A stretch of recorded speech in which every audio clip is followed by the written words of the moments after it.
এখন পুরো round up চলছে, পুরো কর্নারিং রাস্তা রাউন্ডে, কিন্তু অনেক ভালো রাস্তা, একটাও বাজে টার্ন নেই। এইগুলো টার্নগুলো আমাদের এখন অভ্যস্ত হয়ে গেছি আমরা, অনেক বড় টার্ন আর অনেক সুন্দর করে গাড়ি কাটানো যাচ্ছে। এই টার্নগুলো কিচ্ছু না। আপনারা রক গার্ডেন বা বিজনবাড়ি, যেটা দার্জিলিং হয়ে নামছে, সেটা দিয়ে আপনার বাতাসিয়া লুপ যাচ্ছে, ওই রাস্তাটা দিয়ে যদি আপনারা বিজনবাড়ি নামেন, রাস্তা কালকে এত কর্নারিং ছিল, এত প্যাচ রাস্তায়, এত প্যাচ, মানে খুব মুশকিল হচ্ছিল। ওই প্যাচগুলো নর্মাল, এরা ওখানে বাইক নিয়ে ঘুরতে এসছে। এখানে প্রচুর জন বাইক নিয়ে ঘুরতে আসে। আর আমরা নিচে নেমে গেছি, পুরো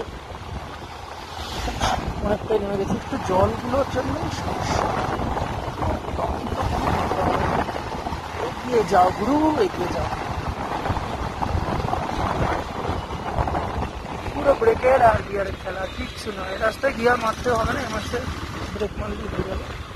গিয়ার একদম ডাউন রোডে। হ্যাঁ, গাড়ি দাঁড়িয়ে গেছে, দেখো। কোনা গেলে আমরা যেতে পারবো না, ওরা যেতে পারবে না। সব রয়েছে।